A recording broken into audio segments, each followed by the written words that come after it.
Hello everyone, हम discuss कर रहे हैं CMI के 2019 के सॉल्यूशंस। ठीक है, ये है पार्ट नंबर 5। ऑलरेडी हमारे 8 क्वेश्चन के सॉल्यूशन डिस्कस हो चुके हैं पिछले 4 पार्ट्स में। अगर नहीं देखे हैं तो डिस्क्रिप्शन बॉक्स में प्लेलिस्ट है, जाके देख लीजिए। साथ में 2020, 21 और 22 के सॉल्यूशंस भी उसी प्लेलिस्ट में मिल जाएंगे CMI के, उन्हें भी चेकआउट ज़रूर कर लीजिए।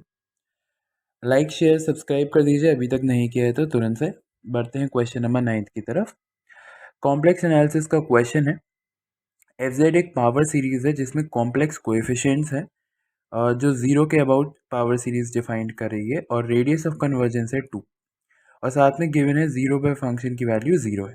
तो करेक्ट स्टेटमेंट बताना है कौन सा है कि एफ इनवर्स 0 सिंगलटन 0 होगा, या अगर एफ एक नॉन कांस्टेंट फंक्शन है इस ओपन यूनिट डिस्क पे तो एफ इनवर्स 0 सिंगलटन 0 होगा, या अगर एफ एक नॉन कांस्टेंट फंक्शन है तो हर जीटा के लिए जो कॉम्प्लेक्स नंबर है जो सफिशिएंटली स्मॉल, जिसका मॉडुलस सफिशिएंटली स्मॉल है, उसके लिए f z equal to zeta के पास सोल्यूशन होगा, या फिर इंटीग्रेशन ओवर गामा एफ का nth derivative at z d z zero होगा हर n ग्रेटर इक्वल्स टू 1 के लिए, जहाँ गामा यूनिट सर्कल है जीरो के अराउंड ओरिएंटेड काउंटर क्लॉकवाइज। तो कौन सा स्टेटमेंट करेक्ट होगा ये बता रहे हैं। तो सबसे पहले हम एक फंक्शन ले लेते हैं।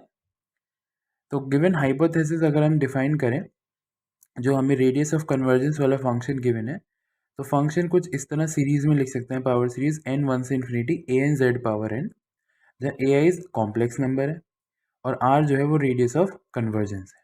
ठीक है, और 1 से डिफाइंड है क्योंकि f ऑफ 0 0 डिफाइंड है, तो a नॉट 0 हो जाएगा, इसी वजह 1 से डिफाइन कर दिया। अब हमने एक फंक्शन ले लिया f z equal to z into z minus one divide by z minus to.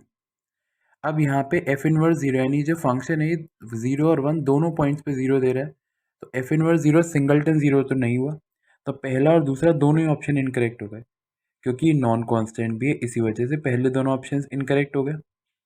अच्छा, अगले के लिए अगर हम ध्यान से देखें, अगर एफ एक नॉन कांस्टेंट फंक्शन है तो अगर हम ओपन यूनिट डिस्क अबाउट 2 की बात करें, क्योंकि जो फंक्शन का रेडियस ऑफ कन्वर्जेंस है वो 2 है, यानी कि वो 2 रेडियस के सर्कल के अंदर जो 0 पे सेंटर है उसके अबाउट जब 2 रेडियस का सर्कल बनाएंगे तो उसके अंदर उसका कोई भी सिंगुलैरिटी नहीं आएगी, क्योंकि radius of convergence minimum distance होता है centre of the power series का नियरेस्ट सिंगुलैरिटी से। तो यानी जो सिंगुलैरिटी आएगी वो रेडियस ऑफ द सर्कल यानी सर्कल के रेडियस पे या उसके बाहर आ सकती है, उसके अंदर नहीं आएगी।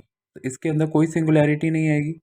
ये एक ओपन सेट है, तो ओपन मैपिंग थ्योरम के अकॉर्डिंग ये ओपन सेट, इसका रेंज भी ओपन होगी और एफ ऑफ 0 0 है, तो यानी इसकी रेंज में सारे पॉइंट्स होंगे 0 के क्लोज। 0 के क्लोज सारे पॉइंट होंगे, तो थर्ड ऑप्शन के अकॉर्डिंग अगर एफ एक नॉन कांस्टेंट फंक्शन है तो हर उस कॉम्प्लेक्स नंबर जीटा के लिए जिसका मॉड्यूलस सफिशिएंटली स्मॉल है, यानी जिसका मॉड्यूलस सफिशिएंटली स्मॉल मतलब जो 0 के बहुत क्लोज में लाई करता है, उसके लिए f z equal to zeta के पास सोल्यूशन होगा, यानी एफ की रेंज में वो पॉइंट होगा, बिल्कुल उसका सोल्यूशन ज़रूर होगा ओपन मैपिंग थ्योरम के अकॉर्डिंग, क्योंकि रेंज एक ओपन सेट है जिसमें सारे पॉइंट 0 के क्लोज वाले इंक्लूड होंगे, क्योंकि उसका रेडियस ऑफ कन्वर्जेंस बाहर का है। तो इसी वजह से हर सफिशिएंटली स्मॉल मॉड जीटा के लिए f z equal to zeta के पास एक सोल्यूशन होगा, यानी वो जीटा उसकी रेंज में लाई करेगा। तो थर्ड ऑप्शन करेक्ट हो गया। फोर्थ ऑप्शन बहुत ईजी है, जैसे मैंने बताया radius of convergence minimum distance होता है centre of the power series का नियरेस्ट सिंगुलैरिटी से, तो इसकी जो नियरेस्ट सिंगुलैरिटी है वो रेडियस 2 के सर्किल पे लाई करती है, क्योंकि रेडियस ऑफ कन्वर्जेंस 2 है। तो यानी फंक्शन के पास कोई सिंगुलैरिटी नहीं है इस ओपन यूनिट डिस्क में, कोई सिंगुलैरिटी नहीं है, तो फंक्शन इस गामा पे एनालिटिक हो गया, यानी यूनिट सर्कल के रेडियस पे एनालिटिक हो गया। फंक्शन एनालिटिक है तो हम जानते हैं उसका कोई भी nth डेरिवेटिव भी एनालिटिक होगा। तो अगर मैं उसका इंटीग्रेशन करूं ओवर गामा, चाहे मैं क्लॉकवाइज करूं चाहे एंटी क्लॉकवाइज, उसकी वैल्यू जीरो ही आएगी, क्योंकि फंक्शन के इसके पास गामा में कोई सिंगुलैरिटी है ही नहीं, तो इस वजह से सीधा सीधा इंटीग्रेशन जीरो ही है।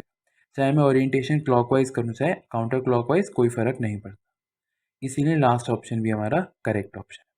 तो बस सिंपल रेडियस ऑफ कन्वर्जेंस की डेफिनेशन, जो एक अल्टरनेट डेफिनेशन होती है, उसको यूज़ करना था और कुछ भी नहीं था क्वेश्चन। तो इसीलिए इसके दो करेक्ट ऑप्शन हैं, option third and option fourth, दोनों ही ऑप्शन करेक्ट। बस ओपन मैपिंग थ्योरम यूज़ करनी थी और यहाँ पे रेडियस ऑफ कन्वर्जेंस की डेफिनेशन। तो बहुत ईजी सा क्वेश्चन था, आई होप समझ में आया होगा। कोई भी डाउट हो तो कमेंट सेक्शन में ज़रूर पूछ लीजिएगा। ठीक है, वीडियो को लाइक ज़रूर कीजिए, शेयर ज़रूर कीजिए और चैनल को सब्सक्राइब ज़रूर कीजिए। Thank you.